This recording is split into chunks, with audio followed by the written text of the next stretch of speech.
Hello everyone. ल्यूसेंस GK में अभी हम इंडियन पॉलिटी एंड कॉन्स्टिट्यूशन में पढ़ेंगे द प्रेसिडेंट का थर्ड पार्ट। इसमें हम जानेंगे the powers of the president के बारे में। लास्ट पार्ट में हम एग्जीक्यूटिव और लेजिस्लेटिव पावर्स को देख चुके हैं। इसमें हम बाकी के पावर्स देखेंगे। शुरुआत करते हैं मिलिट्री पावर्स थे। तो the supreme command of the defence forces is vested in the President of India, but Parliament can regulate or control the exercise of such powers. तो हमारे जितने भी आर्म फोर्सेस हैं, नेवी, एयरफोर्स, आर्मी, इन सभी के supreme commander राष्ट्रपति है, ना कि प्रधानमंत्री। और इसी कैपेसिटी में वो आर्मी चीफ, नेवी एडमिरल और एयर मार्शल को अपॉइंट करेंगे। Certain acts can not be done by president without approaching parliament for sanction. तो कुछ जैसे किसी देश पर अगर युद्ध की घोषणा करनी है तो वहां पर प्रेसिडेंट ही करेंगे युद्ध की घोषणा, और शांति की घोषणा भी राष्ट्रपति ही करेंगे, लेकिन वहां पर भी पार्लियामेंट का अप्रूवल जरूरी है।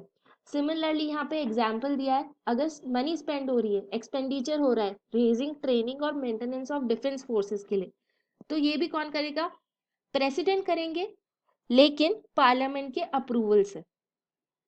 अब हम बात करते हैं डिप्लोमेटिक पावर्स के बारे में।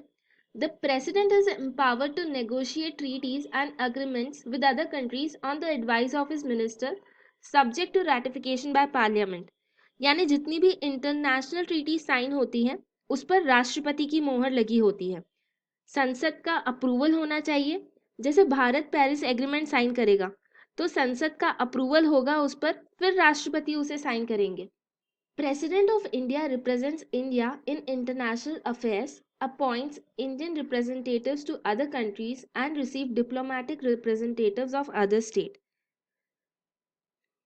इंडिया को इंटरनेशनल फोरम्स पर रिप्रेजेंट करने का अधिकार राष्ट्रपति का होता है। यह उनकी शक्ति है कि कहीं पर ऑफिशियल डेलीगेशन भेजना है तो अगर उस लेवल का काम है तो राष्ट्रपति ही जाएंगे।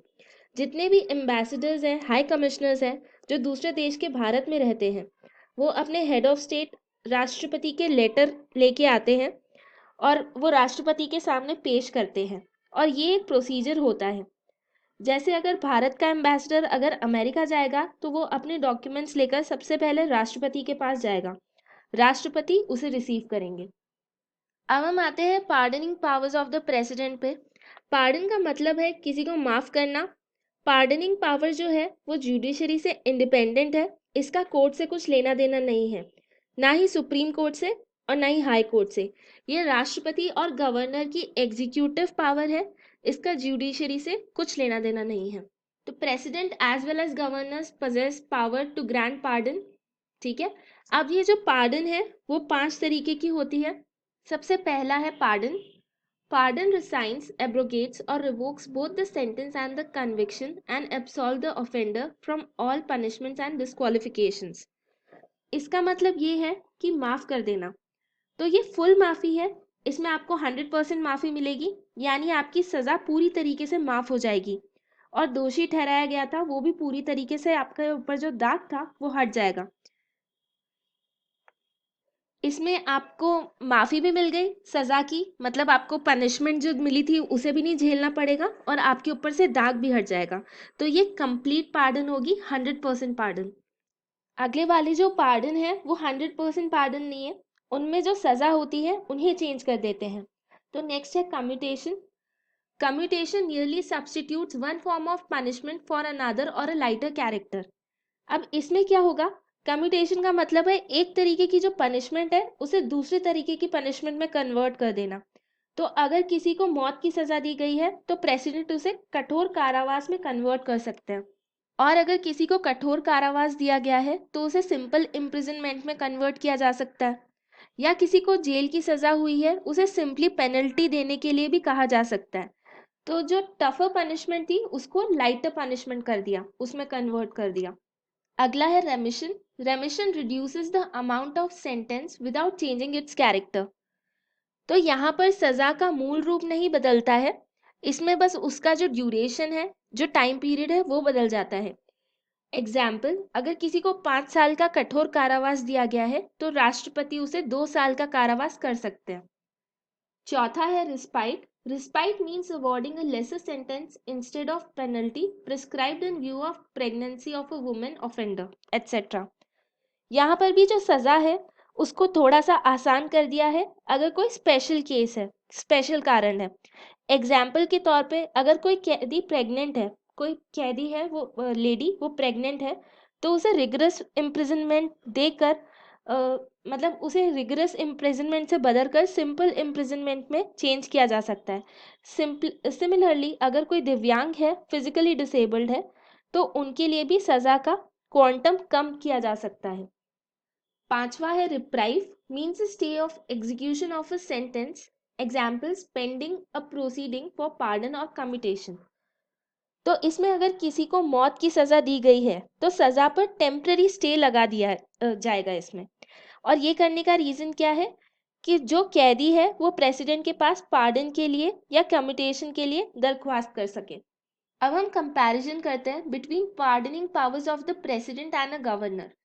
President has the power to grant pardon, reprieve, respite, suspension, remission और commutation, जो 5 टाइप की pardons है in respect of punishment of sentence by court martial. Court martial मतलब जो मिलिट्री कोर्ट है उसमें ये जो 5 पावर्स है वो प्रेसिडेंट के पास है, लेकिन गवर्नर के पास ऐसी कोई पावर नहीं है। फिर president power extend up to executive power of the union, governor's power extend up to executive power of the state. राज्यपाल भी ये सब पावर्स पजेस करते हैं, लेकिन अगर स्टेट के कानून के खिलाफ सजा दी जाती है तो, यानी अगर यूनियन लॉ है तो राष्ट्रपति और स्टेट के कानून के खिलाफ कोई सजा है तो राज्यपाल। Governor has no power to pardon in case of sentence of death, but he can suspend, remit और commute sentence of death. Only president can pardon a death sentence. तो अगर मौत की सजा दी गई है तो राष्ट्रपति ही उसे पूरी तरीके से माफ कर सकता है, गवर्नर नहीं कर सकता है, लेकिन गवर्नर सेंटेंस को कम्यूट कर सकता है। तो आपको ये बात याद रखनी है कि डेथ सेंटेंस पे गवर्नर के पास पावर नहीं है, सिर्फ राष्ट्रपति के पास है। अब हम आते हैं इमरजेंसी पावर्स पे। तो भारत में 3 तरीके की इमरजेंसी पावर्स राष्ट्रपति को दी गई हैं। सबसे पहला होता है नेशनल इमरजेंसी, यानी कि राष्ट्रीय इमरजेंसी को घोषित करने का जो अधिकार है वो आर्टिकल 352 के तहत प्रेसिडेंट के पास है। दूसरा, अगर किसी भी एक राज्य में प्रेसिडेंट रूल या स्टेट इमरजेंसी घोषित करनी हो तो ये आर्टिकल 356 के तहत प्रेसिडेंट के पास है। और फिर फाइनेंशियल इमरजेंसी ये आर्टिकल 360 में दी गई है, आगे चल के डिटेल में डिस्कस करेंगे। थैंक यू, होप आपको ये लेक्चर पसंद आया हो। अगर आपके कोई भी क्वेश्चंस हो तो आप नीचे कमेंट सेक्शन में लिख के बता सकते हैं। और अगर आपको ये लेक्चर पसंद आया तो प्लीज़ लाइक करें, शेयर करें और सब्सक्राइब करें हमारे चैनल को। Thank you.